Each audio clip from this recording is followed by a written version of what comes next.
ए जीजा चली ना देवघर घुमा दी, भोले बाबा के दर्शन करा दी। ए जीजा चली ना देवघर घुमा दी, भोले बाबा के दर्शन करा दी। आ देखी जाता रे सगरो कांवरिया,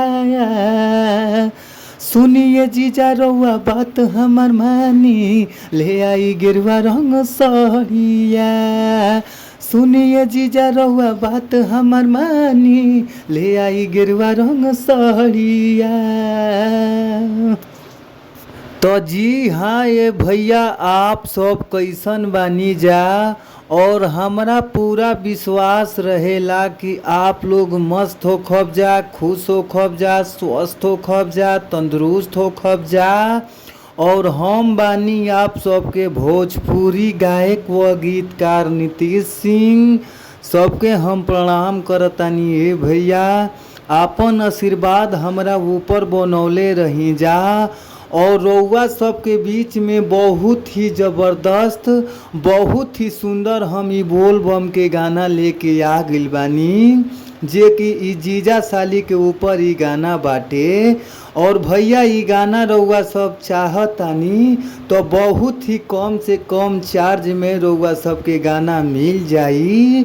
आ जी भैया, हमरा पूरा विश्वास बाटे कि अगर ई गाना के रउआ सब अच्छा से म्यूजिक बनवा के अच्छा से स्टूडियो में रउआ सब गायकी क के रिकॉर्ड कर देतानी जा, तो हमारा 100% आशा बा कि गाना जरूर बाजी। ए भैया, आ जी भैया, रउआ सब अच्छा गावतानी जा, अच्छा बजावतानी जा, फिर भी रउआ सबके अच्छा मेटर गाना नइखे मिल पावत, तो रउआ सबके घबराए के ज़रूरत नइखे। ए भैया, अच्छा मेटर पावे खातिर हमारी यूट्यूब चैनल के सब्सक्राइब कर लीजा, जौना यूट्यूब चैनल के नाम बाटे भोजपुरी संगीत लिरिक्स।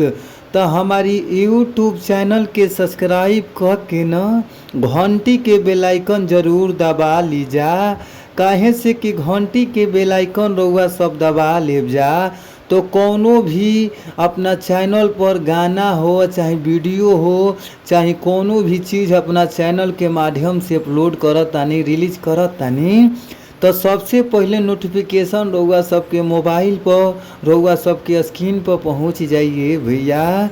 तो आई जा, हमनी के सीधे सीधे चलल जाओ अपना मुखड़ा के ओर।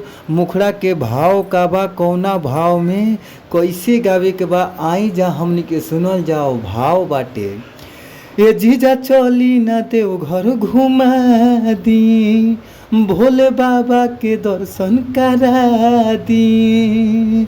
साली कहताड़ी जीजा से, ये जीजा चली ना देवघर घुमा दी, भोले बाबा के दर्शन करा दी।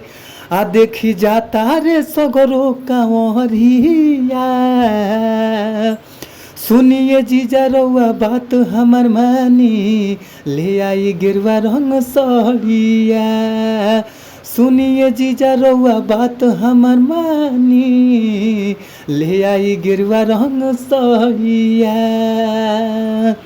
तो भैया, अगर ई मेटर अच्छा लागता, गाना मस्त लागता, तो फुल सॉन्ग लेवे खातिर स्क्रीन पर नंबर बा, नंबर हमार नोट कर ली जाइए भैया।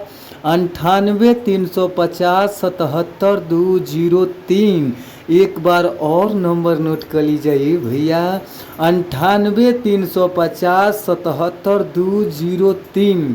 तो आप लोग ई नंबर पर कॉल करी। कॉल कैला पर बहुत ही कम से कम चार्ज में रउआ सबके गाना मिल जाई, तो ज़रूर कॉल करी। फिर मिलल जाई नेक्स्ट वीडियो में, यानी अगला वीडियो में। तब तक खातिर bye bye, thank you so much, धन्यवाद।